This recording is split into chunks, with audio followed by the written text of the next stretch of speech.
Welcome to YouTooSpain, broadcasting live on YouTube. On today's show, I'll be asking our very good friend Chris from Upsticks all about the latest updates on the non-lucrative visa for spring 2024. We've got loads to tell you today.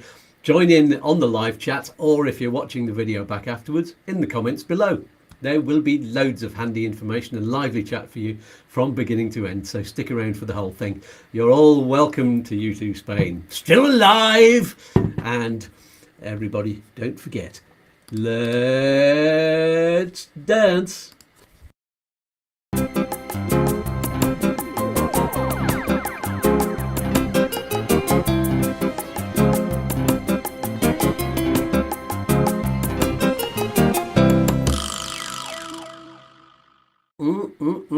Groovy, baby. Right then, just before we get chatting, don't forget to sign up for free to the monthly newsletter, YouTooSpain.com's website. That is that comes out on the 1st of every month. So, and also a very quick mention to our lovely friends at Smart Currency Exchange, whom I highly recommend for when you're moving or buying a house here. Use the link below to get in touch with them. Make sure you use that link because you get a free account with no obligation. It doesn't cost a penny, and using the link helps YouTooSpain out too. It is, as always, a win-win-win with a cherry on top. Oh yes. Now, without further ado, let's meet our wonderful guest for today, who is live from Almeria this morning. It's our roving reporter, Chris from Upsticks. Hello, matey. How you doing? Good morning. Good morning. Well, it sounds like you've got some lovely noise of people playing in the background there. Oh yeah, so we're I don't know if I can show you where. Can you see that? I'm on the gimbal. That's the hotel. Very nice. So we're in Roquetas de Mar. For my daughter's got a gymnastics Andalusian tournament thing. So people from all over Andalusia in this hotel, mainly kids and parents coming for the tournament. We start Saturday. Oh, wish you luck from me. It's the first one. We're all excited. Very excited. Excellent. Yeah. So, once again, everyone, this show is also being streamed on Upsticks YouTube channel. So if you've got another device, watch it on there too. So Chris benefits from the watch hours as well. And do subscribe to that channel. I noticed we've got a few people who are paired up this morning with both channels on the live chat. So here we go. Let's do some shout outs. The live chat today. Yeah, you can't. So I'll read them all out to you in a minute when we say hello. Have you got any shout outs apart from that? Yeah, I know it's, there's one from Sarah Clark who got a TIE card and she was very excited, and we've been I just saw that come through yesterday when I was travelling, so I just wanted to say congratulations to them. We had quite a long journey together since we first met, and so now they're happy here living in Spain. We've got a couple through Edinburgh, but to be honest, I was actually travelling and I haven't managed to open the email yet, so we'll give them a shout out when it shows. Brilliant. Oh, that's good. Well, congratulations to everybody whose residency has come through, or your visas have come through this morning.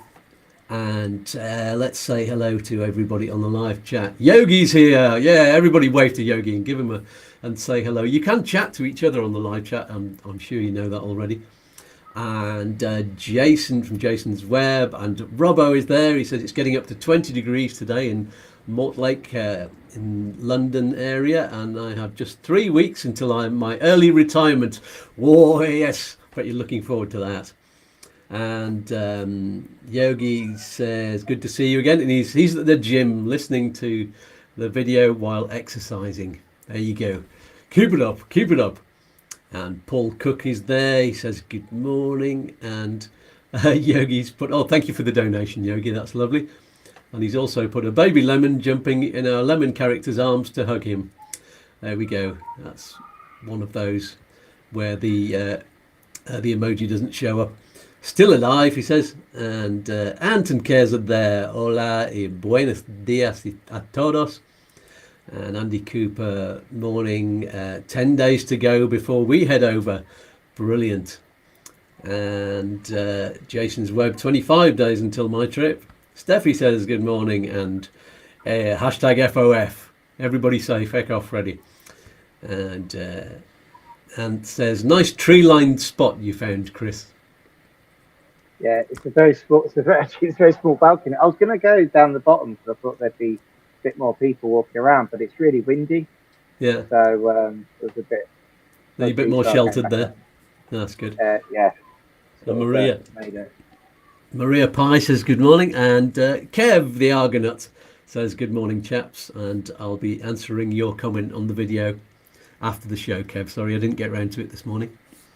So, have we got any other news apart from what else we're going to be talking about? Any other updates?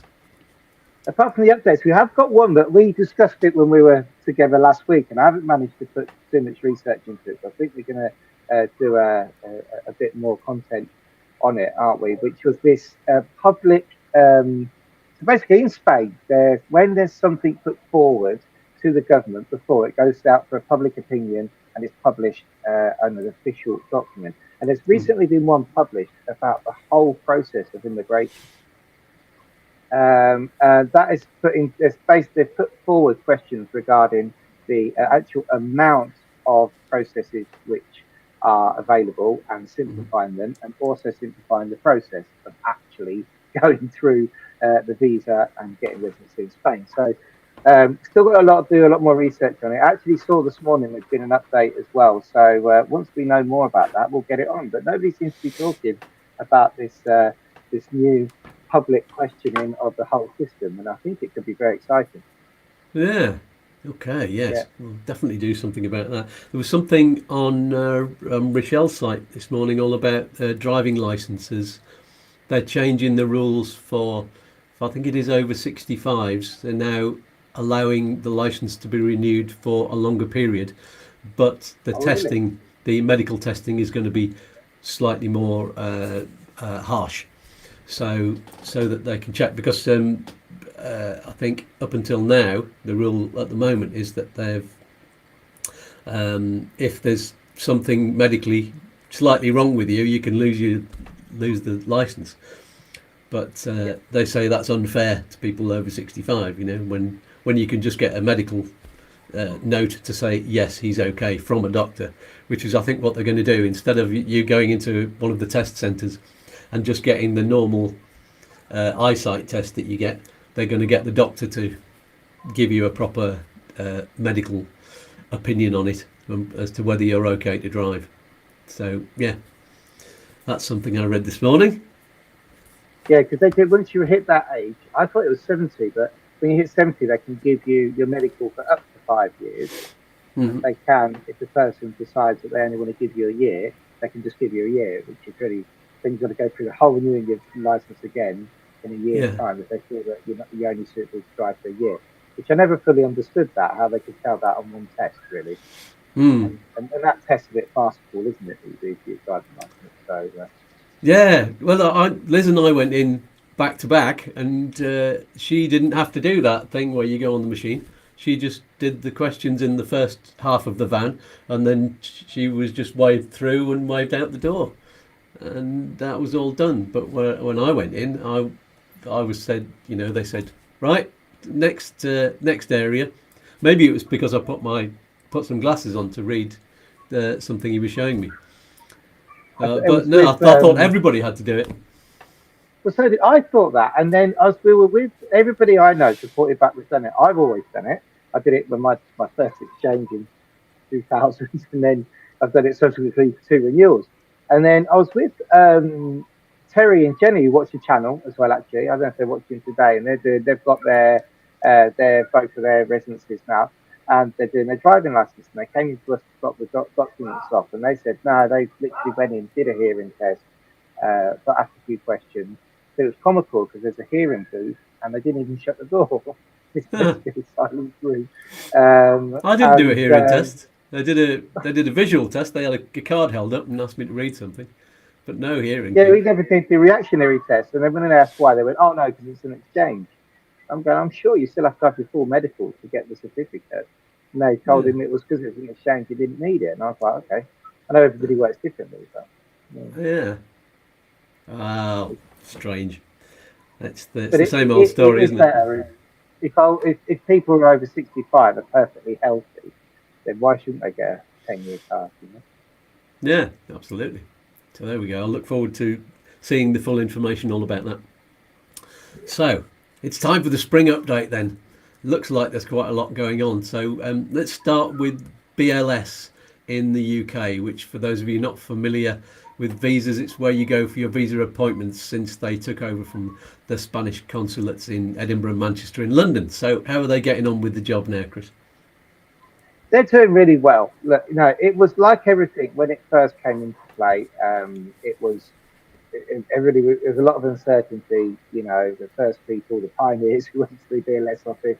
You know, there wasn't any sort of checklists, and the individual offices were seeming to work differently. They didn't know whether they were sending passports back, keeping them, or whatever. But that seems to have all calmed down now. And I have to say that apart from which Kev sent me a very comical email yesterday. I think he called it the most horrific IT experience he's ever had trying to book an appointment. Yeah. On their website, they have more security protocols on the website than ever to actually get an appointment booked. But apart from that, they're actually working really well. You know, when you go to your appointment, apart from a couple of incidents where London was very, very, very, very busy and people had to wait an hour, 90% of our people are being seen on time. They're very functional in the way that they take the documents from you, and they are retaining passports. There's a lot of mystery about whether people are getting their passports back or not. Well, our experience is that they do retain the passports, and they make you sign a document giving an address so they can courier them back to you. You evidently get charged for that. And then, but the people are getting their text messages to say that the documents have been processed the very next day, which is as they promised they do. And the visas are coming out in good time at the moment. So, albeit it's been a little bit of a rocky road to start, this first spring update that we're giving you, it's been really, really good since January. Brilliant. Any differences in what's going on in the different offices in Edinburgh, Manchester and London? No, so they've sort of regulated now. The system is more or less the same in all of them now, whereas before it was slightly different. What has happened is that they've all started to take digital photographs of people. What we've got to remember is that BLS is a business. Okay, so before where we were going straight to a Spanish administration office, you know, overseas, albeit the consulate, you were dealing with a government employee. Now you're dealing with an employee, so, and they need to get those appointments out. You know, 15 minutes. They need to be as efficient as possible. Make sure that your paperwork is correct, that there's no problem, and then they can then run and get on to the next appointment. You know? So with that in mind, what they've done is they've implemented this photograph system where they actually take a digital photograph of you. They do charge you a tenner for the pleasure of that photograph. But it doesn't always work. So at the moment, our advice is still take a passport photo with you in case that system isn't working, because the last thing you want to do is turn up and not have the photo. But in terms of are they much difference? Not anymore. No, they're both. All of them are retaining the passports. In terms of the turnaround times, London's by far the quickest. I believe that relates more to the consulate than the actual BLS office. Manchester's the slowest, and Edinburgh sits there in the middle. We've just recently had one out in Edinburgh in 4 weeks. London the quickest, I think, is around 7 days, and Manchester's between 4 to 6 weeks at the moment. Some taking 8. Right. Is there any chance of asking to have your passport given back to you if you need to? You know, if you've got a trip planned to, you know, if you buy a house, for example. The way the BLS office worded it, basically, and this is how they explained it to us, was that you can request your passport back directly from the consulate and prove to them why you need it. If it's an emergency situation or something like that. At the moment, as I say, our experience is that every single passport across every single BLS office is retaining the passports at the moment when people go to their appointments. And if you want it back, you have to request it from the consulate and not them. But I would like to hear about anybody else's experience, to be honest, because, you know, we can only speak about our own. But that is, you've got to be prepared that you're going to have your passport removed from you at that point. Good to know. And double up on your devices. He's just done that. He's paired up with your channel. Thanks for that. And don't forget, thumbs up, y'all. Yes, make sure you click on the thumbs up on the like button, everybody, because we know you're all there, and we know you all like it. So just click that button. It takes nothing to do that. Jason's asking, is there a list of BLS officers? I think, have you got a list on your website? You've got a news We've got them item? on our website, and I've got them. We've got them somewhere. I'll find them. Yeah, you've got 3. Okay, well, unless you're going to Ireland, then you've got 3 in the UK. So you've got London, Manchester, and Edinburgh, which cover the same areas that the consulate basically covers. There's no difference at all between the regional areas which are covered by each consulate. Yeah. And then in Ireland, you've got Dublin as well. Now, we helped, again, somebody watches the channel, we're helping Mike with stage 2. We didn't help him with stage 1 because we've never done a visa through Dublin yet. And it was great to get a debrief from him. But apparently that's working well as well. There's some people with British passports looking at Irish ones and they're going to an LV there. Great. I think I've got I'm sure I did a video with all of the officers on it, but if I didn't, then maybe I should. I'm just going to make a note of that. BLS I think video. you did the consulate. I definitely did one on the consulates, and it's on my website, but I'm not sure if I've updated it yet. I'll get round to that. I've not been doing many blogs on my website recently because of my health really, and I've just not had the time to do it. But I'm going to get down to that very soon and catch up because I've got all of the notes for the blogs all ready to go based on a lot of the videos I've done. So anyway, I promise to do that. Yeah. Kev says, yes, 48 years in the business, and that's definitely the worst IT system I've ever seen, mate. It's like a round the world trip in an EV. Yeah, that'd be tough. Yeah, it was. It's sometimes I jump on a screen sharing platform with people to go through it because you have to be the other side of the camera to verify yourself. They take a verifying photo. So you go through the booking process, takes you through this sort of ridiculous fill out this form, etc., etc., etc. Then you get to a point where you have to upload a photo. Now, what I found, and it's a good tip for everybody, is that PNG works a lot better than JPEG with these photos, but they have to be smaller than 200 kbs, kilobytes, basically. And then they do a photo verification, and everybody stands there like this, really, really still, and then it says not verified, so you have to wobble your head a bit. It's the opposite of what you should do with a picture. And people who maybe haven't got a lot of hair on top, you can't sit under a big light because it doesn't recognise your photo. So you've got to sort of have light coming from the sides. It's crazy. It does work, but it's and then that puts you on to another important bit of information to get out there is now you have to make the DLS payment before they'll confirm your appointment. Whereas that wasn't the case before. You made that there. Make sure you take that receipt so you don't get charged twice. So far, so good. Since they brought that system in, people are getting it discounted off their final payment. So that's the BLS fee rather than the visa fee. Yeah, the £14 fee that they charge you for the actual appointment itself is actually paid up front now. We'll come to the total amounts of fees and the split of what everything is in a minute, but let's answer Robbo. You just needed confirmation. Did you say London BLS is a 7-day turnaround on visas? Just run through that list of turnarounds on the different BLSs. I said minimum. The quickest one we've had through London was 7 days.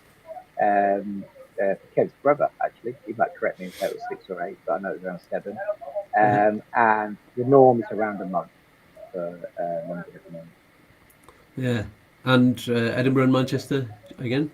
Edinburgh, we got through one yesterday, which was a month. So that was great. They seem to be bringing their turnaround times round. And also, Edinburgh last year, for one of our clients, they really pulled it out of the bag because they had to separate their application times due to the P45 requirements and then finishing work.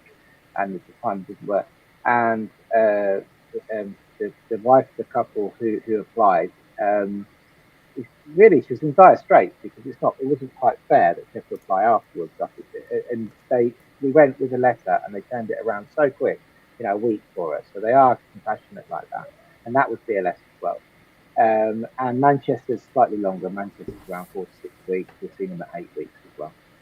Okay. But I mean, when you look at the videos that we've done before, where we're talking 2 to 4 months, you're lucky. I mean, and now it's spring 2024. I mean, if you'd have said that 8 weeks is a long time to wait for a visa 2 years ago, you'd all been jumping for joy. Yeah, that is good to know. So they're doing a lot right then, apart from their website. Apart from the website, yeah, the website's shocking. The website's absolutely horrific. But apart from that, yeah, and just on booking the appointments as well. Some people have had problems with booking family appointments. You can actually book one with the main applicant, add your spouse onto that appointment.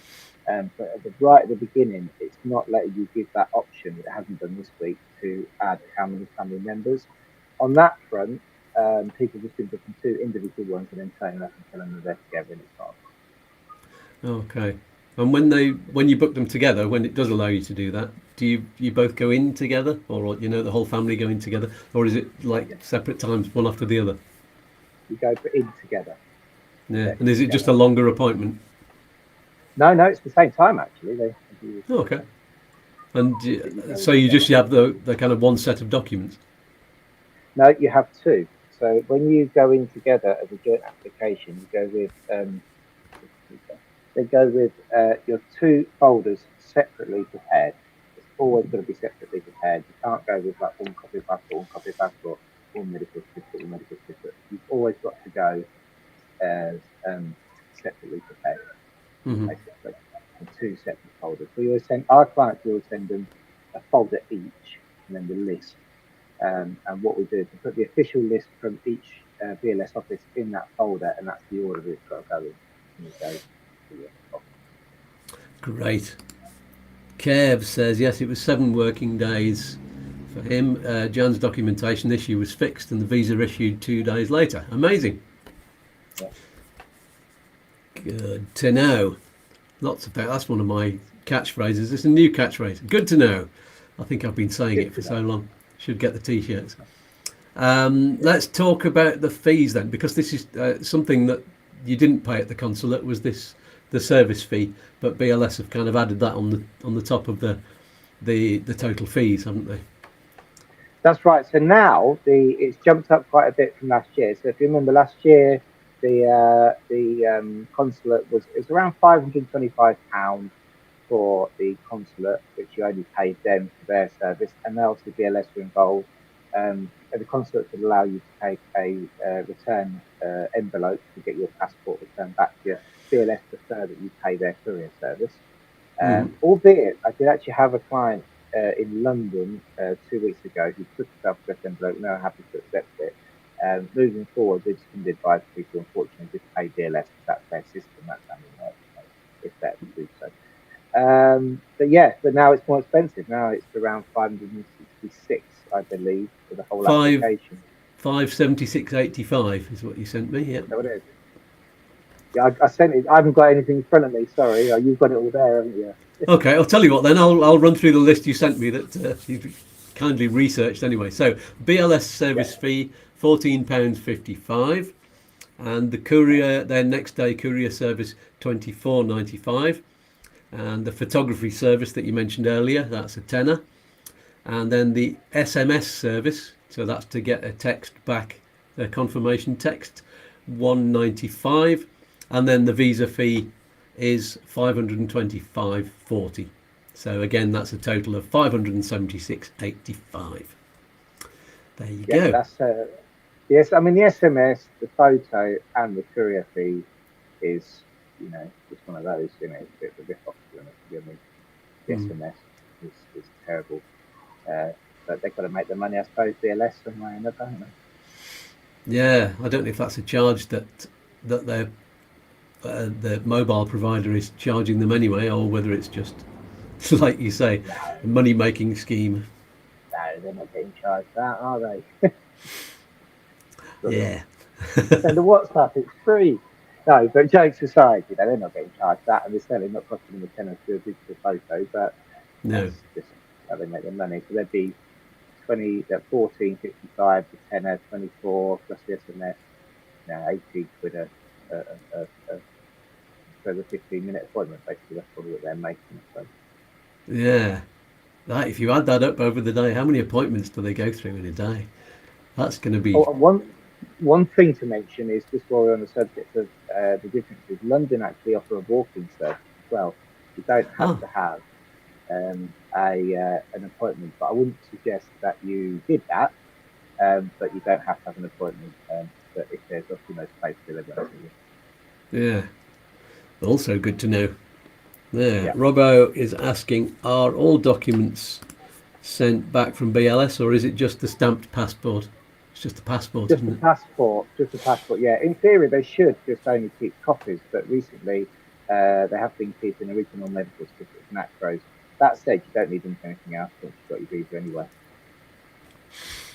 Excellent. And Kev the Argonaut is just donated some money on the super chat. Thanks very much. He says, Skatz, a couple of quid to buy Freddie a one-way ticket the hell out of here. Hashtag FOF. Thanks very much, Kev. That's very kind of you. If anybody else wants to donate, that would also be wonderful to support me and the show. You can also hover over the GoFundMe here and donate to the Cancer Fund because I'm not able to do a lot of the work that I would normally do for the whole of this year. So any donations would be kindly accepted because I need to pay the rent. Thanks very much. I don't like asking. It sounds just sounds wrong to me, but I'm going to do it anyway. And the middle journey says, found it interesting that if you own your home in Spain, it's taken into consideration, meaning the non-lucrative visa requires less money to support the visa. Is that true on the visa? I know in some areas it's true for the renewal. Yeah, both for renewal and initial application, yes. The problem is they don't give us the should we say the percentage of the value of the property, what they allocate to the EPREM, so we never know.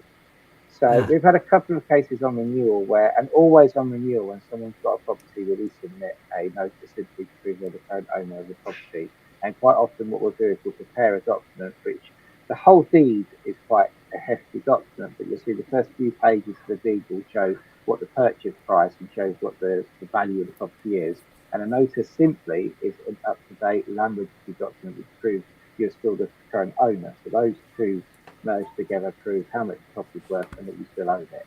The problem is we don't get given the percentage of EPREM that they're taking into account. Yeah. So we always advise it's best to have the cash anyway, or the passive income. But yeah, the properties are definitely, when you've got a property, you need to mention that on the application, both initially and renewal. Good stuff. Oh, Rochelle's on the live chat. Good morning, Rochelle. Not seen you on the live chat for a bit, but it's lovely. I actually mentioned you earlier, talking about something that you've put on Ask Rochelle and Lucia, all about the driving licenses, the differences in age restrictions.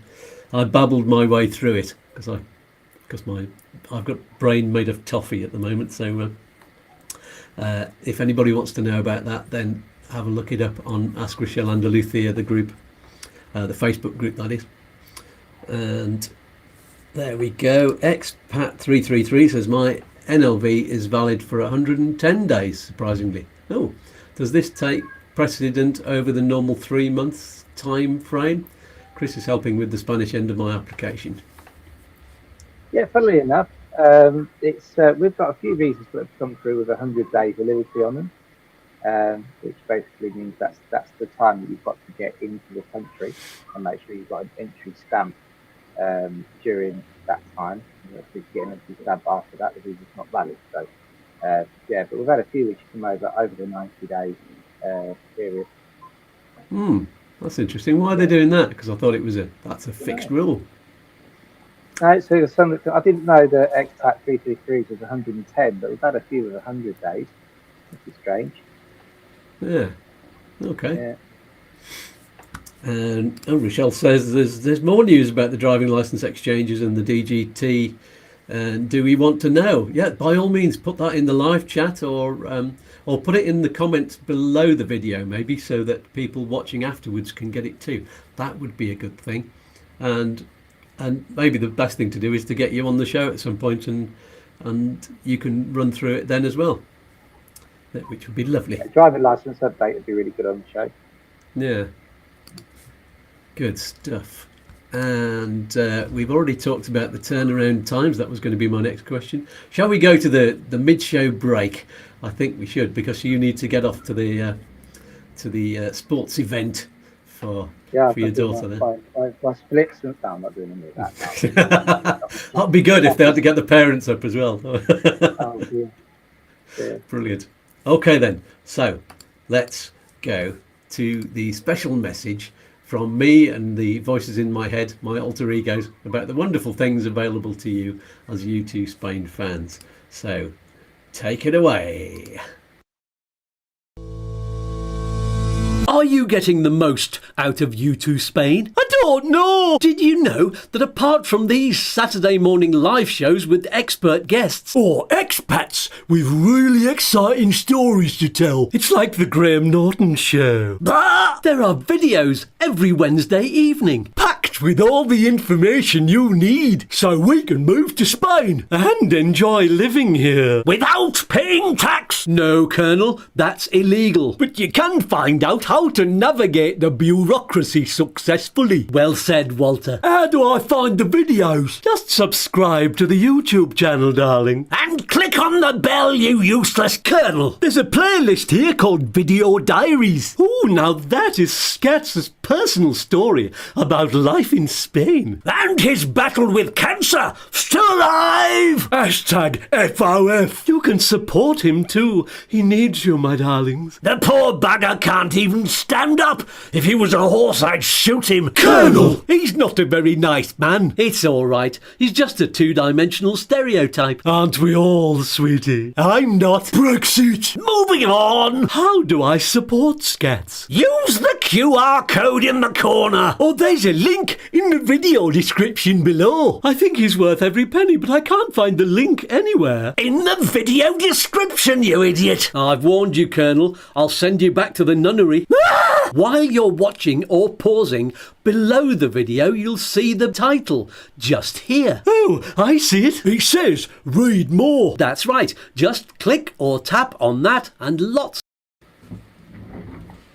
Oh, something went wrong. We're back straight away. It's never done that before. Sorry about that, everyone. Yes, if you can't find the links below to all of that information, then I'll let me know in the comments. You can find the comments, can't you? And I'll describe it to you. Well, I'm glad I was back in my chair. I went and bashed my guitar on the way out of the door. That made a right racket. Talking about guitar, watch the update, my Friday video diary. There's a song on there, everybody.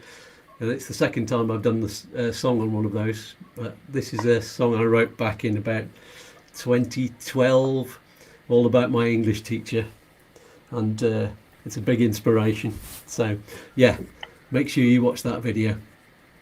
So we've not had any questions on Facebook that I've noticed up until this morning, so let's just check out in the live chat. Oh yes, Rochelle's putting some stuff up on the live chat there. Some officers have started using digital certificates to access the appointment system. Oh, that's interesting. Almeria, Malaga and Seville so far. It's a pain. There is no option to set as someone's representative. Ah, that is a problem. This is the same as the well, we're going to talk about stage 2, weren't we, about doing the fingerprint, what we call the thumb of the weigher. Oh yeah. That's already come into play for Almeria.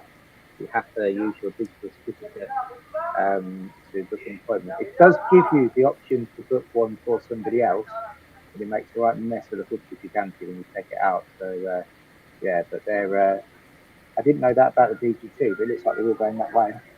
Yeah, and she says for those provinces there are no separate tramite oficinas for British licenses anymore. All have to go through canje, whether EU or non-EU. That's going to make it difficult for the UK ones. There. Let's use a history. Yeah. And Michelle says yes for TIE you can act as representative. Not so on DGT website. There. Tricky. Well, hopefully they'll sort that one out. So let's go to stage 2 of the process then, the renewals. So no, not renewals, sorry, the residency appointment when you get to Spain. What's the latest from the foreigners officers that you've heard? So we have a bit of a switch around from last year to this year regarding the timing. So last year, what would happen would be that the visas would take, and the years before, previously the visas would take an awful lot of time to come through. And then when people came to Spain, you could get the appointments quite regularly to get them registered. Now what's happening is the BLS offices are pretty efficient. The visas are coming through, but when people get to Spain, there's a 2-month wait to get your appointment to register it.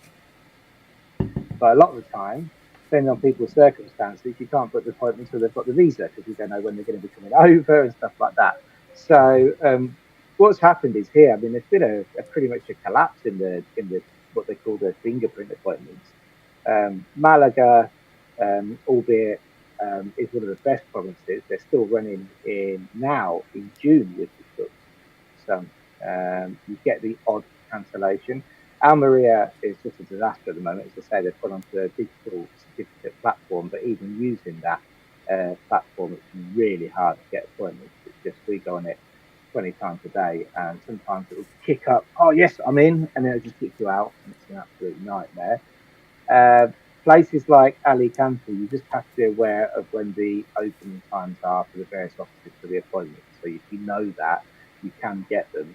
But what they do in Alicante is different to some of the offices, is they don't give you a choice. Some offices bring up a calendar, and others only give you a choice of 3 appointments. And when you go and do that, and you're trying to book for a couple, for example, when you go back in the second time, they're never giving you the same date. So people are finding that on different days.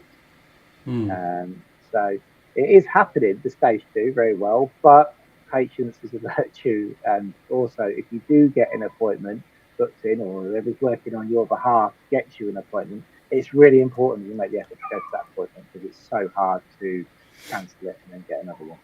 Mm-hmm. Is Almeria the most difficult place to get appointments still? By far. It's an absolute nightmare. I was in Ejido on Wednesday, and with compliance also, Kevin, watch if you can. I don't know if you've watched him this morning. Hope not, they'll probably be swearing a lot in the comments about the person that we got behind the desk. But it was horrific. It's good, like going back in the old days. It was terrible. There was 2 waiting rooms. The police on the front door were great. They're really nice. We've got another client who's ex-police, and they were like sharing war stories. You know, the policeman has been in the army before, been to Afghanistan and stuff. And he was great. They were having a great chat. But you get put in this like holding area, and then you move through to the other holding area. At some point, you then get taken to one single desk for foreigners there in Ejido. Just one. It's a nightmare. Wow. And it's the most objective person. I have to say, I'm always pretty positive and complimentary of the administrative staff, because they do have a very hard job behind that desk. But I wasn't of this certain individual. Yeah. Horrible. I think you meant objectionable rather than objective. Yes, objectionable. Yeah, they just, everything was a problem.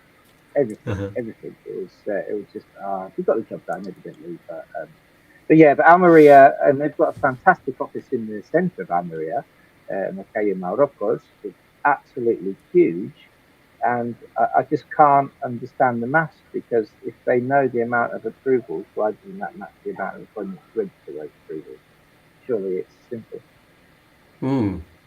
Okay. Any more news from any of the other foreigners' officers? Any updates there?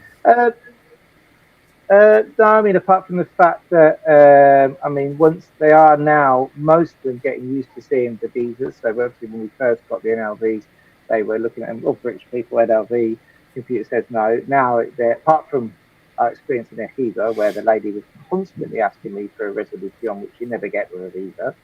You get the visa in the passport, you don't get a bit of paper. They're all working pretty well. Some of them, most of them will require a padron for the first registration. Some of them, including the Malaga and one in Alicante, most of the time, if you haven't got a padron for your first registration, they'll let you get away with it. But it's always advisable, if possible, to take them with you for that appointment. Great to know. Rochelle's put up a tip for Castellón, where it's impossible to get a TIE appointment for. She says go to Reyes in Tarragona instead. For an appointment after 1,500 hours, they will process them. That's a good hint. Thanks very much for that. Can you go to Tarragona if you live in Castellón then, Rochelle? It's a different province. Good question.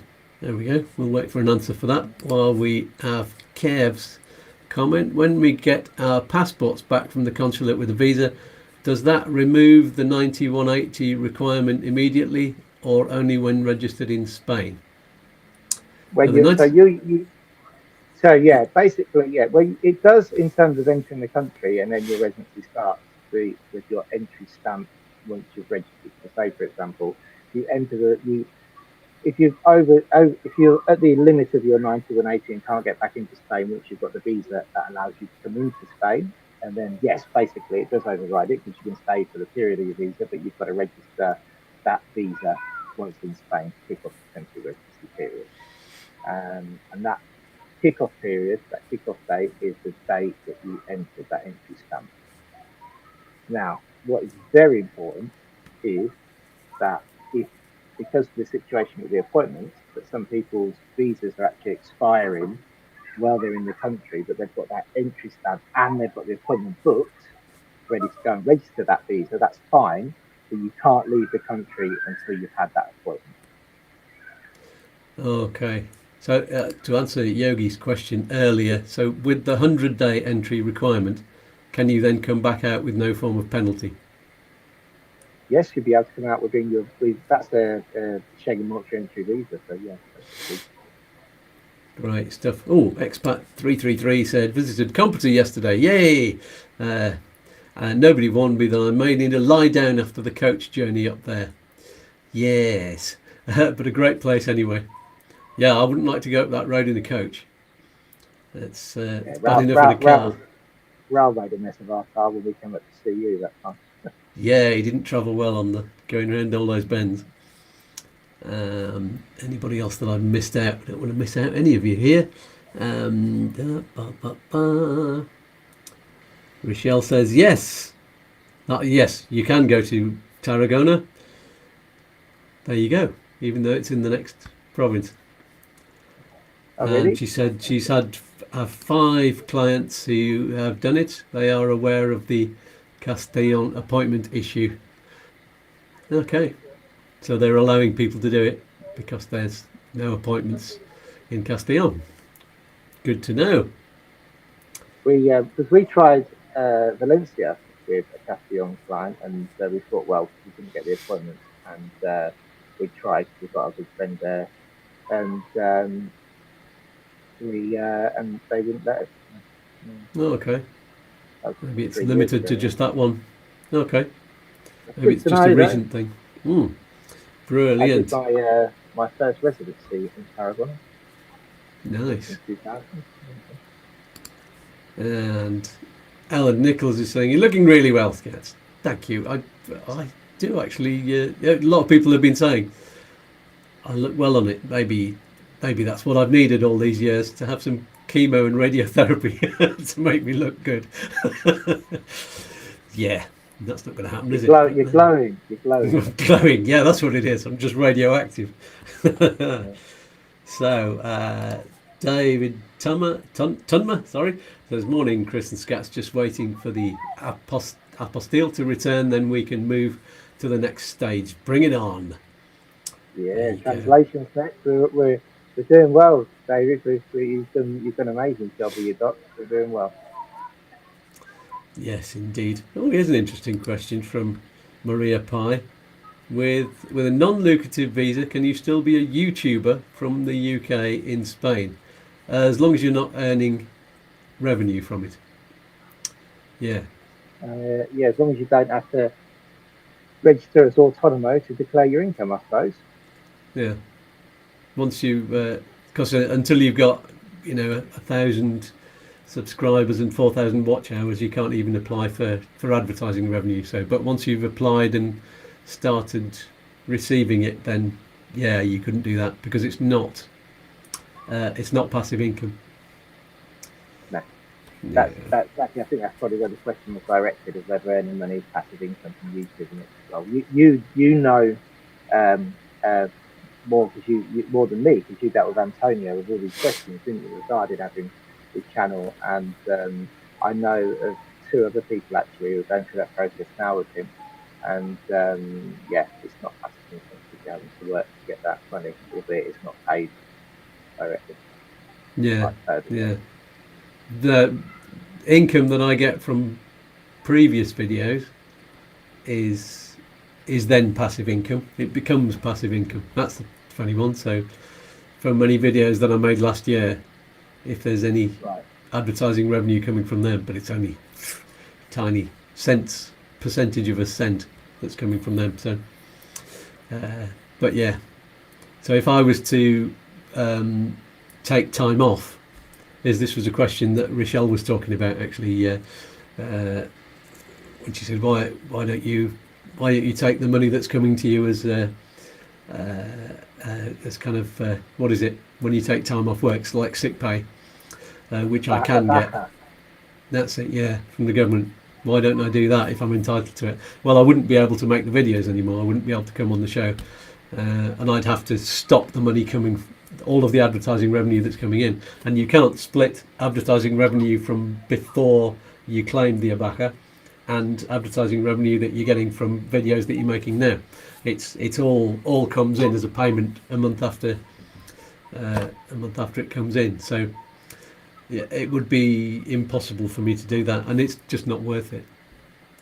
So there we go. I don't know, how much would you get? I know it's about 700 a month. It's not very much. That's what it is. Yeah, and that wouldn't pay the rent. So yes. Let's see. Any other questions?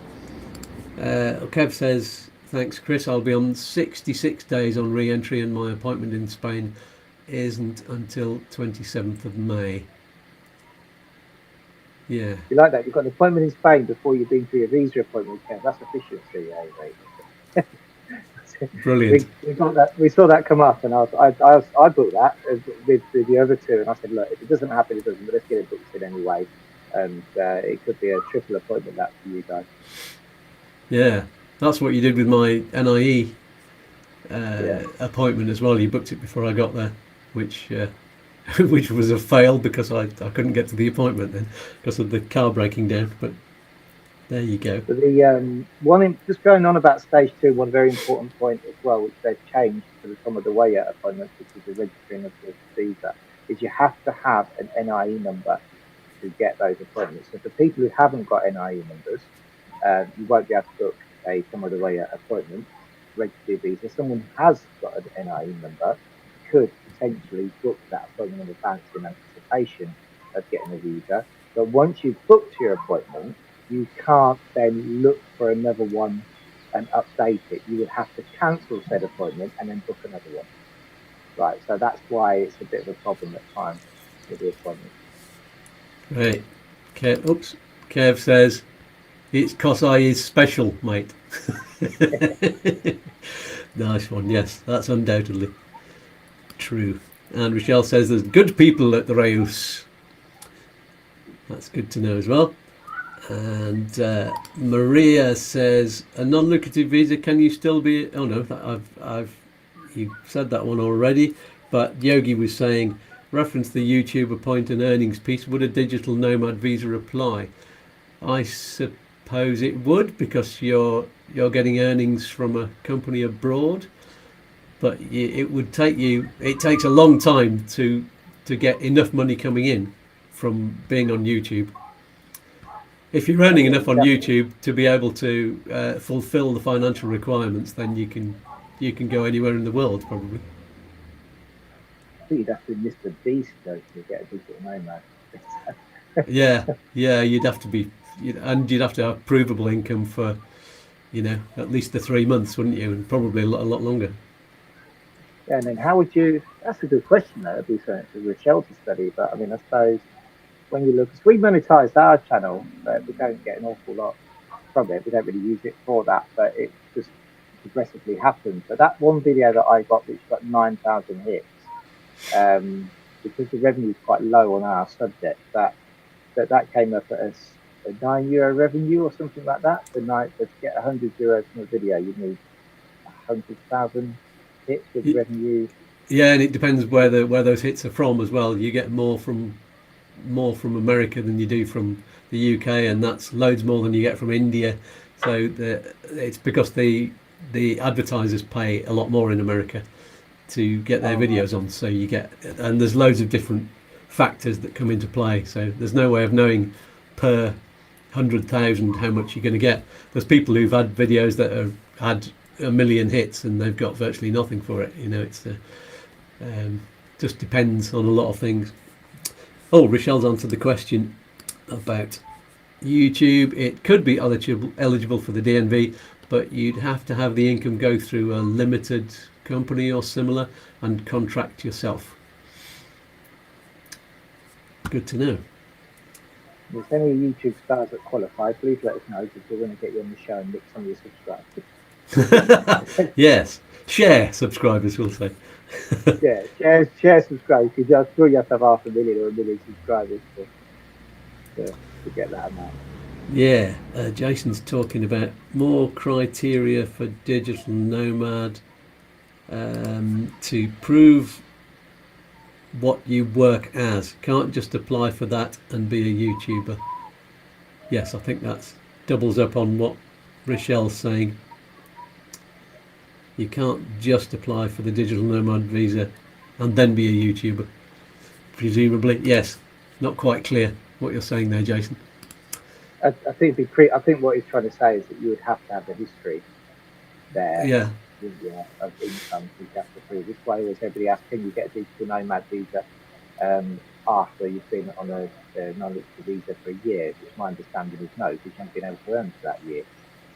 Maybe Rachel could correct me on that, but we get asked that all the time. But and we go process of digital nomads, but I'm sure that you have to have the previous proof of what your earnings have been. So if you're on an NLV, it would be impossible to get a DNV at the end of that first year. Yeah. So let's get on to the final stage, because we're coming up to the hour rapidly. Renewals. Is there anything we need to know about those? Yes, I mean, the renewals have been going through well. I mean, the biggest thing I think that we've seen change with the renewals is lately the acceptance, the more acceptance of digitally produced documents. So I did a video, actually, I'm going to do an update one last year, because we're getting constantly, more so in again, Almeria and Mercia, coming back and asking us for things like stamps or notarized bank statements for people who've got their assets in the UK. And the good news is now, albeit we always advise it's better to have your savings and your assets coming into a Spanish bank. It's easier to get the documents that you need if you're getting your pension into a Spanish bank, or then we can just prove the recurring income. It's simple. They are actually accepting, being a lot more accepting of documents which are like online bank statements, for example, as long as you can see it is a bank statement and you provide a legal translation of it. So it's been very positive with the renewals, I have to say. Where they have the odd hiccup in Alicante, where people have multiple streams of passive income like pensions, and it's quite hard to prove. You could get yourself into an awful lot of translations. What I would say with the renewals is the simpler, the better. So I know it's not always possible for everybody, but they really like to see all your passive income going into one account and keep that account as simple as possible, because remember, it's in the UK, you're going to have to translate every single state. But then everybody with the renewals falls into the trap of the NLVs, where it's quite hard to get that stage 2 appointment as well once you've got your approved. Yeah. We've had an answer from Rochelle there. Yes, you can switch from a non-lucrative visa to a digital nomad visa. I think it's to do with, I think this is what Rochelle said before, it's because, well, she says below actually, it's an accepted grey area. And that's because the UGE, which is the organisation that, if people don't know, that you apply from within Spain for the digital nomad visa, they're not so bothered about that. It's a grey area. You mean people are coming in on the NLV and then working anyway and then applying for the digital nomad at the end of it? Is that what you're getting at? I think so, yeah. Yeah, but they're not. They don't seem to be asking the question. But if you're already working and you're on the non-lucrative visa, then that doesn't make sense. They're just accepting that you've had 3 months worth of work come through already, which is one of the criteria, isn't it? So yeah, grey area. It's Rochelle saying they prefer the tax income to the illegality of working as a digital nomad under the NLV anyway. There you go. So people are, to get the NLV, effectively deregistering as self-employed to get to meet the requirements of the consulate. They're getting 345s from their own companies in some circumstances. And then as soon as they get that NLV, structuring it differently to then qualify for the grey area. That's probably what you're getting at there. Yeah, and she says you can do it at the end of it or midway through it. It doesn't matter. Well, it is interesting. It is a big grey area, isn't it? Maybe we should do a whole show about that. Yeah. It's not really our demographic of clients, to be honest. Our demographic of clients, people are not. Yeah, they want to retire, don't they, your clients? Yeah, and why would you get an NLV to then halfway through go through a digital nomad process? Why don't you just go for a digital nomad full stop? If you can come into the country and you've got the 90 days and actually apply from the country, if you're doing it halfway through an NLV, I suppose you're gaining 3 months. It's an awful lot of money, isn't it? 3 months. And that's good. So, yeah, interesting area. There's definitely a show to be done about that. It's about time we did a digital nomad visa one again, Rochelle. I'll be in touch and we'll organise a date. So, anything else we need to say? That thing's that. I mean, we're going to have this year coming up to people's second renewals, aren't we? So we're already at years 4 and 5 for some of our clients this year, which is, can't believe how quickly that's gone. Yeah. So we'll let you know how that goes. Evidently, the requirements for the renewal, people will be the second renewal will be familiar with from the first renewal. There's nothing changed on that front at all. Yeah, that'd be something be interesting to see how they're coming along. Yeah, good stuff. So, any more live chat questions or comments, anybody, before I tell you who's on next week's show? And while we're waiting for those to come through, there's another comment from Rochelle, which I'll tell you in a second. Let me just remind you that if you have any more questions or comments after we go off the air, put them in the YouTube comments below, not on somebody else's expat group, because then it won't help all of the people who watch the show, because you can read your comments, you can read all of the comments of people who've been asking questions and get the answers underneath the video. So put it there, it's free to do, and that means it's a win-win-win with a cherry on top. So let's just get Rachel's comment. So she says, you would if you're waiting for your limited company to become 1 year old before you can qualify for the digital nomad visa. Yes, that would be that's an example. So it's all very complicated, isn't it? And Jason's saying, Rochelle, thank you for your advice in previous show. Plan to get the non-lucrative visa for 1 year and try and find employment for renewal and change to the work visa on renewal. Yes, that is possible. Good. And Kev says, thanks guys, great show, best of health to you both. Thank you very much, Kev. That's lovely. And don't forget to smash that like button, everybody, and subscribe and click on the bell if you haven't already. So you'll be the first to know what's coming up each week on the live shows and the midweek videos and on my diary. Don't forget to hover over this GoFundMe as well. And so I think that is all the questions for now. And before we find out what exciting guests I have on next week's show, yes, it's guests, there's more than one next week, let's all say a huge thank you to just Chris. Wanted to say, can I just say, mention about the driving licenses? I was just going to be cheeky and do a bit of promotion. With the driving licenses, if you don't want to wait for an appointment at the DGC, which is an absolute pain, we actually work together with Antonio and we do an appointmentless system where all you have to do is send the documents and you don't have to go to the appointment. And your driving license will be delivered to your door. And this last month, we hit 150 licenses with him. So brilliant, yes. Celebration. So yeah, it is hard to get appointments at the DGC. It's a pain. I think they've changed the system, but we do offer a service that if you don't want to, don't actually want to go to the DGC, we can do it all remotely for you. Brilliant, yes. That's what I did with mine. Yeah, that was a weight off my mind. I just didn't, because it would have taken me a lot more time than I had to sort it out myself. Yeah. So I'll give you the link to our easy form service to do that as well. Excellent. Yes, I'll pop that below the video. So everybody say a big, massive thank you and give Chris a virtual hug and a kiss, and we'll see you again in 2 weeks' time. All right. 2 weeks. Bye for now. Bye. So, who do we have on next week's show then? It's very exciting. I have not one, not two, but 3 guests. Woo! And they're all from the same company. It's a company called Fresh Portugal.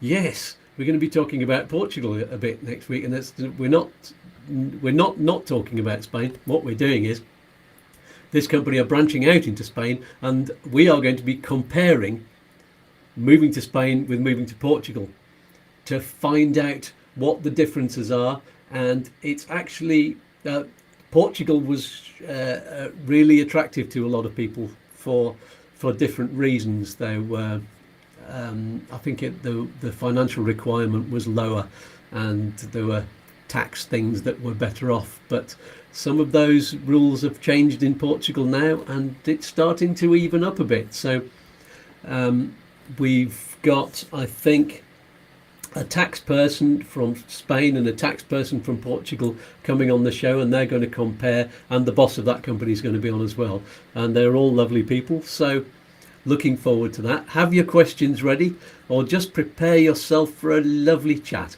And in the meantime, you can of course ask questions in advance on the Facebook page or the Facebook group. Thanks once again to all of you for joining us on the live chat. Lots of people saying great show. And lovely, great service, says Rochelle. I'll send my clients on to you, Chris. And thanks from Mike, and gracias todos, hasta pronto from Anton Cares, and Kevin Alford, great show, thanks again, Kevin Tracy. And Anton Cares also, good luck with Al Maria, great show as always from Robbo. Chris, I will speak to you on Tuesday. He's already gone, Robbo, I'm sure he knows. And Alicante Explorer, oh hello, you're there, great show again, thanks. Kev the Argonaut, big thumbs up.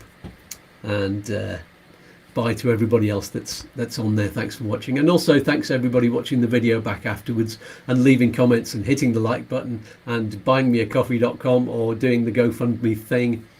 I'll see you either on the Wednesday evening video, which is going to be part 2 of the video that came out last Wednesday. Looking forward to that, and then I'll see you again on the video diary next Friday, at which point I will be halfway through this first stage of the treatment, and presumably, as they tell me, some of the nasty side effects that are starting to happen to my nails and things like that. Yeah. Anyway, you'll get a show all about that on Friday. or we'll see you on the Saturday morning live show at our regular time of 9 o'clock if you're in the UK or Ireland or the Channel Islands, or 10 o'clock, sorry, the Canaries, not the Channel Islands, or 10 o'clock in the morning if you're in Spain or Central Europe. It would be the Channel Islands as well. So that's all for this week. I'll stop waffling on. Somebody pass around the update cookies. Peace and love, peas and fluff. Kev the Argonaut says, halfway to winning. Absolutely. So now, here's one final message from all of the voices in my head at YouTooSpain. And that's all from me. Bye-bye for now. Bye. Goodbye. Toodaloo. Peace and love. Peas and fluff. Oi oi. Don't do anything I wouldn't do. One more cosmic dance? All right then. Look, Mum, I'm dancing. Oh, I'm all a quiver. Let's dance.